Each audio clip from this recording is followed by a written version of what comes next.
Coaching in Session.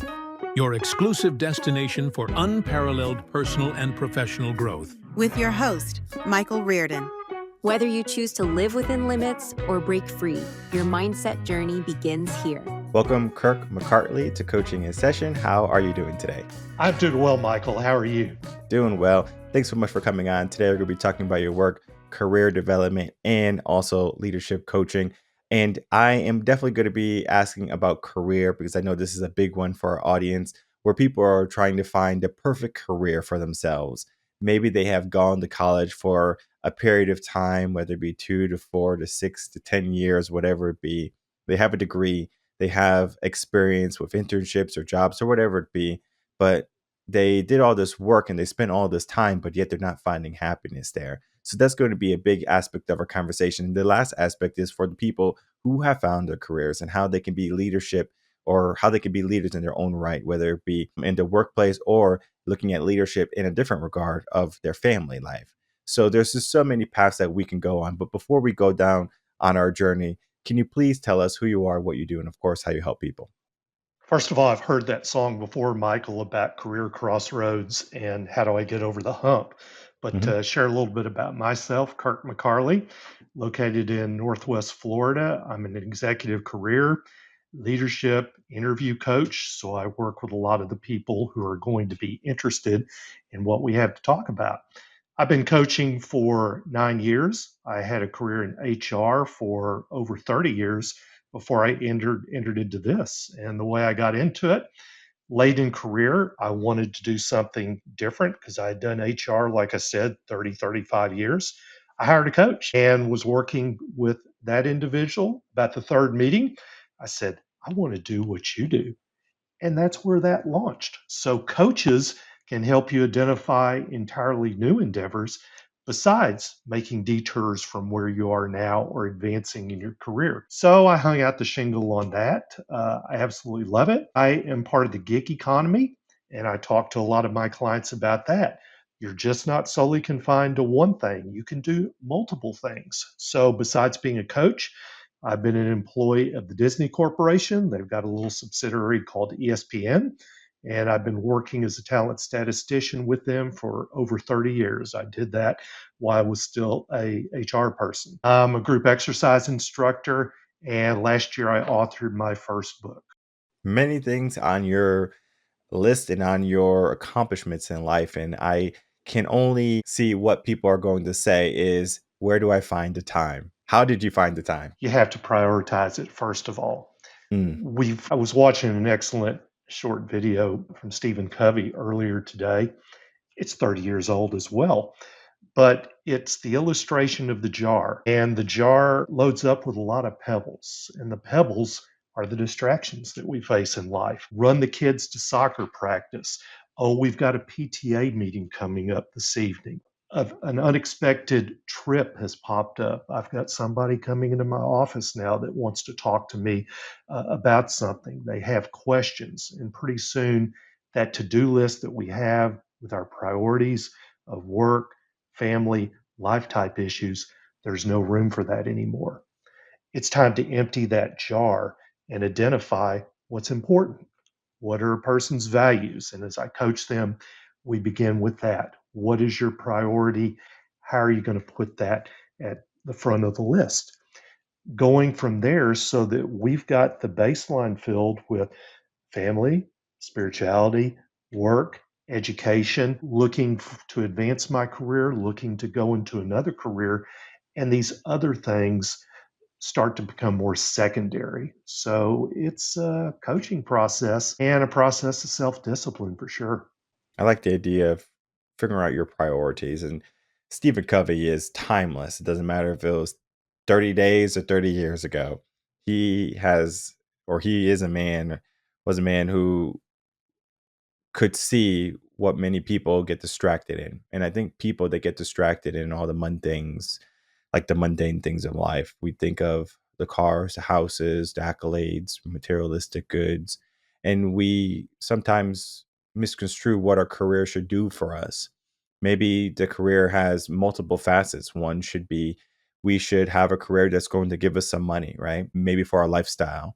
And then maybe there's another aspect to career of it should bring some level of fulfillment. I couldn't imagine someone spending 30 years in a career that they didn't kind of like, right? I'm not saying it was perfect, but at least there was something that you can come in every day to, right? People today, they have toxic relationships with their careers, with their bosses and their co-workers and cohorts. We are living in a different time where career is one of those things where people will forgo and they would rather have a job. Jobs are temporary, right? They can always say, yeah, I work here for a little bit of money. I can buy what I want to buy. And maybe they are giving themselves of being a leader, an entrepreneur, where they say, I'm going to do things myself because it's more luxurious. But then again, those luxuries come at a cost. And the cost is you need to have many types of skills, or you need to understand how to delegate what you need for your business. And many people, they don't have the know-how because they weren't equipped or built to be leaders in their own right. We think of schooling and education. Of course, you can go to school in college to, become a leader and learn how to do management and deal with people. But if we just kind of follow the curriculum from K to 8 or K to 12 even, leaders are not built, right? You have to want that. You have to be purposeful when you're stepping into leadership. Maybe you join a sports team, you become a captain, you learn what works, what doesn't work. You look at other mentors, other guides along the way, good teachers, good coaches. You could say, this is someone I want to emulate. But today we have technology. At any given point, we can ask ChatGPT or Gemini or Siri or Alexa, hey, I have a question. And hopefully they give you the answer that you're looking for. Otherwise, we ask someone else. And we keep asking until we get the right answer that we're looking for. But yet, when we're looking at, what is right for us, we could do the work, right? We can write down our values. We can figure out our priorities. We can figure out what are going to be our distractions in life. And we can try to mitigate all that. And we could say, let's truly be intentional about the things that matter the most. But even after all that is said and done, people, they still fall into a rut. We can think of New Year's resolutions, how people are so invigorated at the beginning of the year. They're hungry for something more, right? Les Brown would say, you got to be hungry. You got to be hungry. And how many people are hungry in life, but then it's somewhere at some point they get satisfied. So my question is, career, you know, and jobs are different, right? My barber said, a job a job will get you by, a career will get you through. And basically meaning that a career can take you further than a job ever could. Think of if you just mowed lawns as a job. Now, if you started a landscaping company, you can go a lot further with that. But many people, they have this mixed up, I believe, with a job and a career, and then the aspect of what that should do for them, whether it be the lifestyle, whether that be financial, happiness, whatever, fulfillment. We can go down a list of everything. But what's the steps for a person to truly say, this is the career for me? How do they know, right? As a man who spent 30 years in a profession and you do countless work and 9 years in coaching, you're a man who knows what he wants. And you're a person that can say, I have done things maybe in life that I didn't enjoy, and I've done things in life that I do enjoy. How can you help people see what they should be enjoying more so than just going down paths that they're going to find themselves unhappy and unfulfilled down the road? I want to start with a story about mowing lawns because you hit on something is a lesson to me. I had a lawn business when I was in high school. I loved it. Fort Worth, Texas, we got a lot of sun. I had a great suntan by the end of the summer. I picked up a few bucks and it was very therapeutic, cathartic. I still like working in the yard. That's part of why my business is called the Seed Sower. So this kid I played basketball against in high school, he was on a rival team and he went off to college. And when college was done, everybody is signing up for career planning, meetings with the big corporations. Are you going to sign up? Are you going to meet? No. What are you going to do? I'm going to mow lawns. You're going to mow lawns for a living. That's what he had done in the summer. His enterprise was bigger than mine, but we both enjoyed mowing lawns. Well, that's what he did. And that business grew and it grew and it grew even more to become a multi-million dollar operation in Fort Worth, Texas. He also began the entrepreneurship program at that school, so inspired by what he did. So the point of that is, before I get into career can be anything you want it to be. Pursue your passion, your skill, what you enjoy, what you're good at as a baseline. Now, talking about my career in HR, it was a pretty good career. I give it an A minus. That's not bad. But looking back on it prospectively, it was a learning experience for me to prepare for what I'm doing now. Later in life, I'm 68 years old. A lot of people say you should be retired. I'm refired, is the term that I use because I'm doing all these various things and just absolutely loving it. But what I realized is that career in HR, a pretty good career, prepared me for where I am now. And it's why they talk about us practicing a profession. Lawyers practice law, doctors practice medicine. I practiced HR to prepare for where I am now. Now, I would not want people to wait till they're 60 years old before they find satisfaction in career. And I'm not saying that. I had a pretty good career up to that point. But the true impact of what I've experienced from a professional standpoint, I'm really able to tie that all together now. And it's such a self actualizing moment for me. Well, we can look at happiness at 65, and I know this is a myth that many people believe, where they will work for XYZ amount of years for a company, and at 65 they get to retire. Retirement is the golden chalice of life, right? They get to drink from all the goodnesses of all their hard work throughout the years. But if you look at statistics, within 10 years, these people have, passed away.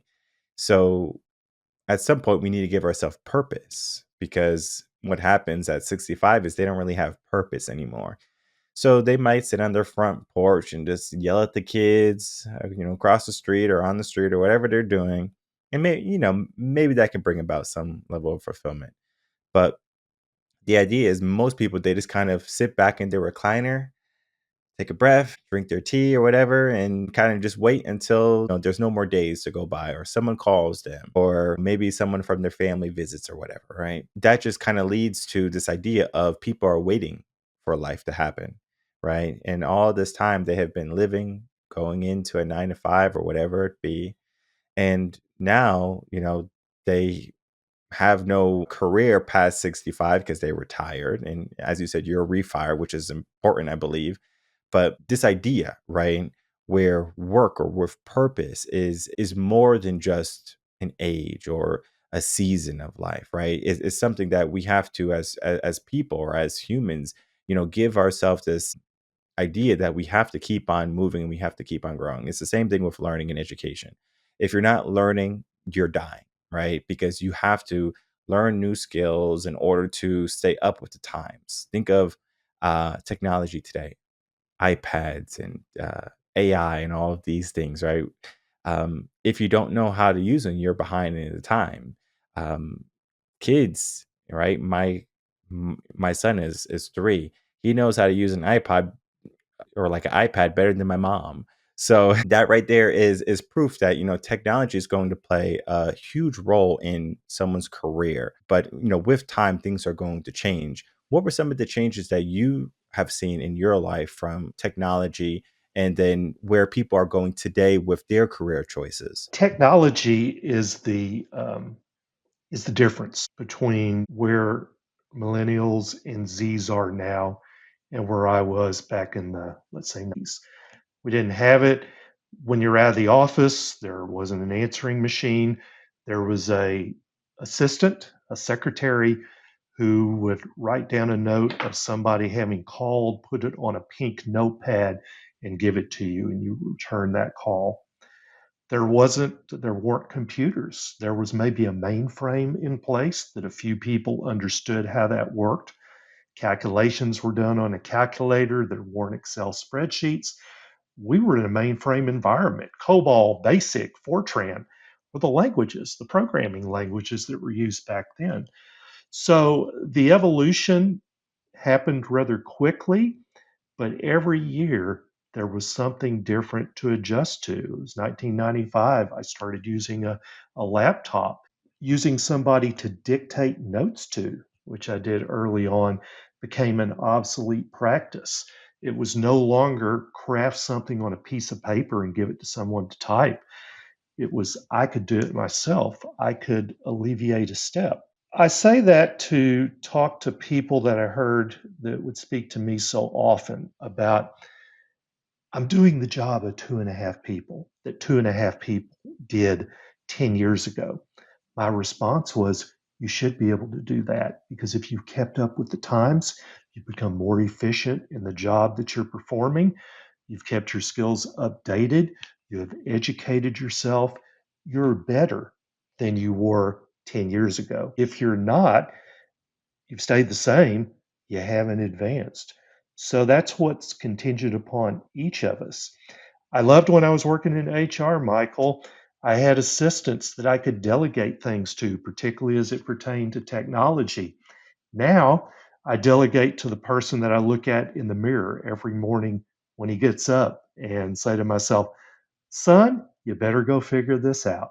I think of what you said early on, how we should be passionate about the work that we do. And I know parents today, they look at where the world is going and they say, you know what would be a good profession? Engineering or something with cybersecurity, right? Because these things are where the world is moving. So we need people in cybersecurity. We need people in, I'm trying to think like building circuit boards and stuff like that. So we know we need these jobs. So parents are definitely pushing their children and saying, hey, you should do this rather than be a doctor, be a lawyer. And so the passions from the parents are going on into the children, but the children are not necessarily living their own passions in their own life because they're kind of doing what they have been told from their mom or dad or grandma or whatever, because this is where the world is going. And so when we start to look at that, is there a career choice where our youth or people that are looking for career change should be looking at primarily? Or should it just be an act of passion where they just do things that they love? I think you start evaluating first with that active passion. What are your God given gifts, your talents? What is it that you do that differentiates you from others, that's distinct, that's unique? For me, I'm going to go back to my childhood as an athlete. This was long before, this is the 1960s, 1970s, long before computers, calculators, any of that. But I always had an interest in mathematics and had a gift for being able to do calculations in my head. I struggled in math because I couldn't prove my answers, but I could tell you that 12 times 12 equals 144. 7 of 19 is 36.8%. What application does that have? I roomed with a broadcast communications major in college. He was on a strong career path. He became the first play by play announcer when the Dallas Mavericks got their franchise back in 1981. He later moved on to what was the Southwest Conference, doing football and basketball games at that time. He needed a statistician to help him with doing those things. We were good friends. We were in each other's wedding. I was a natural choice because of that unique skill, which 35 years later, I'm still doing. So, example of everybody has got something that's a special talent that's unique to them. Identify that and think broadly. Who might be able to use this talent? My wife has been one of my greatest encouragers because she'll say to me, I can't believe what comes out of that head sometimes. It has application in this very confined, unique field, which everybody wants to be in. With technology and everything moving so quickly, there's fears of finding work or finding a career because, technology or robots can do what people can do, right? I think you said something where you're doing the work of 2.5 people or something along those lines. So it's the same idea where is there going to be enough work down the I road? was talking to a client yesterday, and she works in a profession that arguably AI is intruding upon financial analysis, looking into things related to operations. And so that was one of the questions I asked her, Michael. I said, how is AI going to potentially supplant what it is that you're doing now? Her response to me, I thought, was a very healthy one. She did not see AI, the chat GPTs, all these things like that as a threat, but rather a complement. It's going to help me to do my work more efficiently and quicker. And throughout my career, what I've observed, people who are most threatened by change are always most affected by it. She had a healthy approach to that. I'm going to figure out a way to use this to my betterment. She's going to be a survivor, I would predict. Others who said, oh, I'm overwhelmed, AI is going to take over my job, they become victims and they succumb to that. That leads to my point that I brought up into the beginning of the podcast or show, where we talked about leadership, right? Where many people are looking to be those entrepreneurs now because maybe they are seeing these challenges or these technologies coming in, maybe possibly taking their work or their career. So they say, you know what? I'm just going to be someone where it can never be taken from me.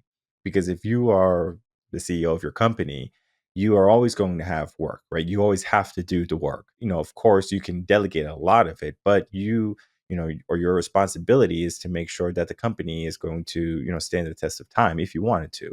I know there's people who build companies just to sell companies, right? They flip them like they have this great mindset where they're like inventors. They're like, I have so much I want to do. I don't want to be tied in one thing. So they just kind of get things going and then they kind of build the framework, the foundation, the systems, and then they say, okay, on to the next project. So there's different types of mindsets when it comes to what type of boss, entrepreneur, leader you want to be. But with this type of thinking now, right, where people are maybe possibly afraid of starting a career or joining someone else's visions because they don't know if it's going to be there 30 years or 40 years or until they're 65. So they say, I would rather bet on me rather than someone else. So they're starting these things. But yet many people are not built for these things, right? They're not built to be leaders. They don't know how to manage books and accounting or marketing or sales or all these things that a business needs. Where would someone begin when they're looking at leadership or a role of leadership and stepping into that? I would say start with who you are first. What do you value? Do you have a strategic plan or vision?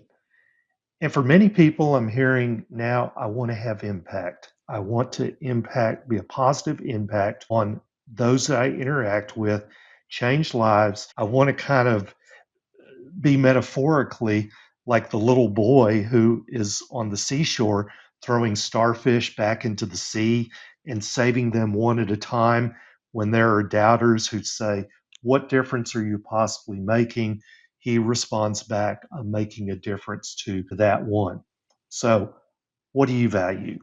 We live in a world where values are challenged and ethics are challenged. The last organization I was in, the last couple of years, I had a huge ethical challenge, and I was in the role of being a chief ethics officer. And so I had a decision to make.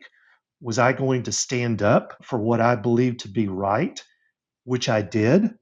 I paid the price for it. I had a miserable last 2 years, but you know what? It prepared me for where I am now. And so many clients I meet with go through similar situations like that. One of the biggest encouragements I received during that time is one of my staff members came up to me. They saw that what was happening, they saw retaliatory actions taken against me, and it was so encouraging because they were younger than me, but they said, I want to be you when I grow up. That things like that carry you forward for a long, long time. And I was able to successfully walk into the sunset. I was not compromised. And later, other members of that organization, they faced some pretty severe consequences. First off, I like that, or I love the story. I don't like it. I love the story of the boy and the starfish. It was first introduced to me at my graduation for my bachelor's in college. And when the guy had, told us the story, it's the first time I've ever heard the story. And I said, that's very interesting because I was going into teaching where I was going to be a teacher. And you get a classroom of, 30 kids or whatever. Your job is to make sure that they're ready for the next grade or the grade level, right? So if you're in fourth grade, they're ready for fifth grade, right? But somewhere in between, it was more than just the class, right? And it was the individual, right? Because a fourth grade class is just not 30 kids, right? It's everyone that builds that class, right? It could be a bunch of random names, like Megan, John, right? Elizabeth, right? We can go down fake names of people who are in the classroom. And I think sometimes people, they get corralled into a position or a job and they say, I'm just another peon, right? Like I'm just someone else. And it's hard to give yourself meaning in life when it seems like you're just a number, right? Typically when you start school, you're alphabetically arranged. So if you have a last name that begins with A, like Albert or something like that, and you're at the front of the class or every class for the rest of your life or for your schooling career. And maybe that gives a good, strong mindset, right? Like, hey, I'm in the front, right? I'm number one. But then it can also maybe give you this thing of, everyone's paying attention to me, everyone's watching me. So I'm gonna have all these eyes on me. So let me not make a mistake. So there's two schools of thought here. One where I'm number one, I'm the top dog, and then one where I can't make a mistake, everyone's paying attention. And what that does is it creates some fears and it maybe creates some limits that people are going to be living in, whether that be career choices or stepping into leadership choices where they say, let me take this safe road. And I want to get your perspective on someone choosing the safe option rather than an option where they can feel maybe most fulfilled in. I can't tell you how many people will go into accounting because they know they're going to make $50,000 to $60,000 a year, and the lifestyle that they say that they want to live is around 50 to 60,000 a year. So they say, "I'm going to take the safe option of being an accountant." Yes, they could be good with numbers. Yes, they can be good with dealing with businesses and things like that. But it might not truly be their passion. What is something you would say to those people who are taking the safe option rather than the option that's going to maybe give more fulfillment or truly stepping into their whole passion? Well, this will be Kirk talking to Michael and my friend. We were fortunate in that K&M were kind of in the middle of the A to Z, so we kind of got hidden away by those who were at the front and those who were at the rear. So Mm. that was kind of safe in and of itself. But there are times to be safe, to play conservatively. To use a sports parallel again, um, the sacrifice bunt can be a very good play. The safety bunt to advance the runner to get them into scoring position as opposed to swinging for the fences and potentially hitting into that double play. That's part of the strategy, and it depends on what the season may be. It may be a risk adverse season that you're in. I just need to feed my family. I need to put shoes on the baby. We need to save up money in order to buy a house, buy a car. There will be a higher risk opportunity, perhaps, that comes up later on. Or I just got out of a high risk opportunity and I want something that's going to be safe at this time. So again, it depends on the circumstances, I would say. I am analytical by nature. I'm an Enneagram 5. Need to be logical to me. But sometimes it is the opportunity to pull out the stops. It was that when I entered into coaching because I left the security of a job, which ended up being not as secure as I thought it was going to be, and began with the risk of my own business, but having some safety there from the standpoint of defined benefit pension plan foundation that was not going to provide for all my needs, but it was going to meet some of them. So, calculated risk that goes with that. So, I would say to people be aware of the situation when the timing is right. And again, depending on your risk tolerance or adversity, be true to yourself. as to what's going to work. Bob Newhart was in a safe profession. He was an accountant. We don't remember him as an accountant. We remember him as one of the most effective deadpan comedians that's ever been out there. He found his niche. And they're very true. And many people, they do have to put themselves out there, whether it be, that leap of faith they have to go, jump on like a bungee cord or something, or maybe a parachute. But you do have to look at those calculated risks, right? I'm not saying to bet it all on black and your life savings, and you just refinance your home to see if you can make a quick couple of dollars at the casino. Like, that's not the risk I'm talking about, or we're talking about. I think when we're looking at our life and our trajectory, there are going to be things that we can maybe push toward a lot sooner than what we are right now. Because if you are a person, I know this happens to quite a lot of people, they feel confined with their degree, where they say, I have this degree, I need to advance my degree, otherwise I can't get ahead. Think of Robert Kiyosaki, Rich Dad, Poor Dad, where the two fathers, we have one father who had that mindset, then you have the other father who was, made, high school educated, starts this construction business, well off.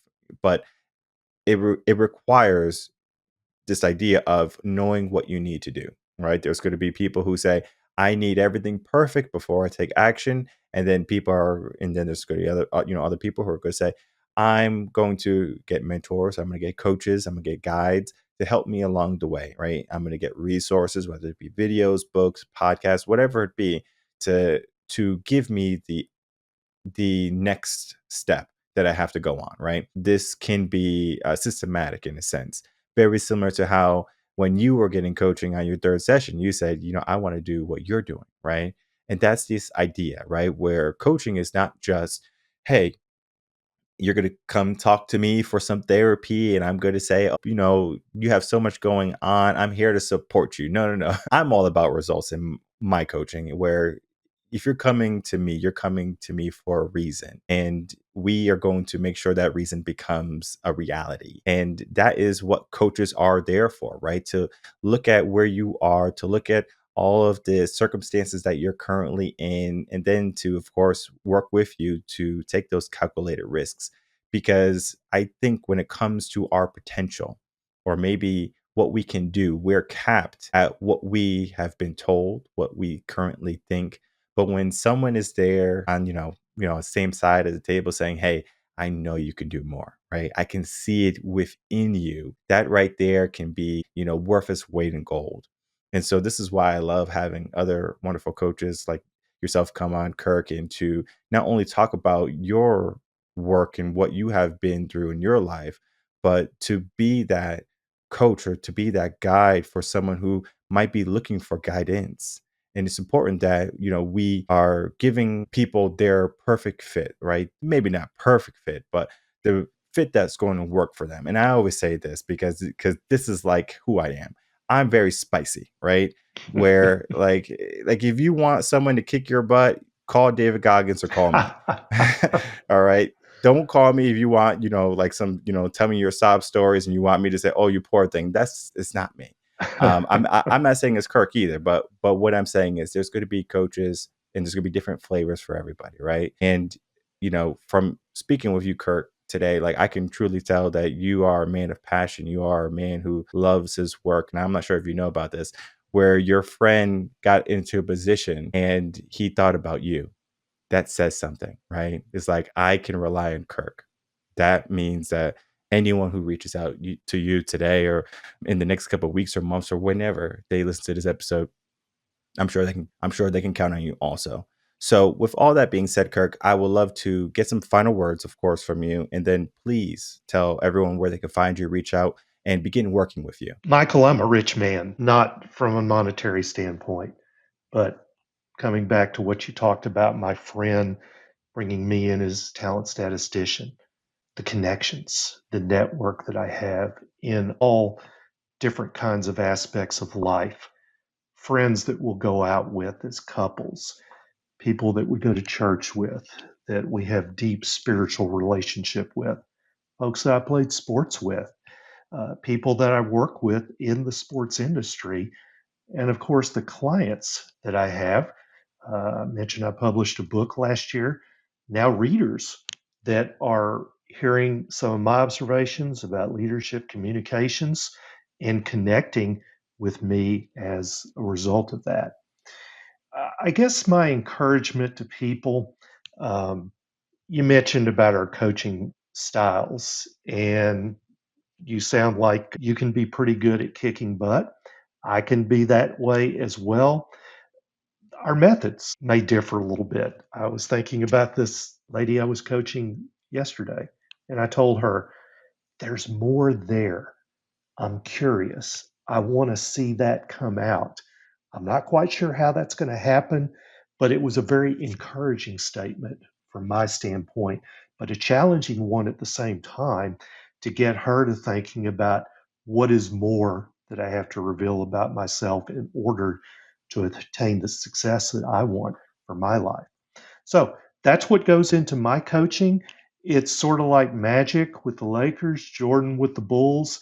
They played on pretty good teams, but they were able to cause those teams they worked with, the individual players, to become better than they thought that they could be. And that's what I seek to do as a coach. I can be reached at theseedsowercoach.com is my website.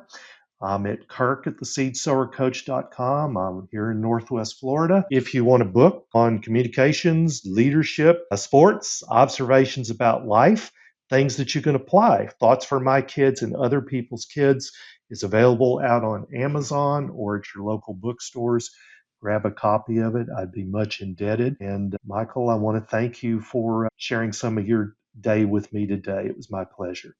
It was my pleasure as well, Kirk. And I'm going to make it easy for everyone. All the links are just right down below, including the book. Reach out to Kirk if you are looking for some help, some inspiration, or simply some guidance on your career. Or if you are stepping into entrepreneurship for the first time and you might have some shaky feet and you might have a lot of doubts that are coming in, I want you to, put some trust into someone else, right? So Kirk is going to be that person who can, handle that trust fall, quite well.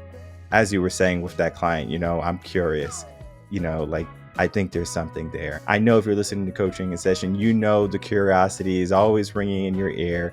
And it's always like, if there's something else for me, how do I get it? And today can be that step, right? So check out the links below. Kirk, thank you so much for spending some time and, of course, talking about your work today. Thank you once again, my friend.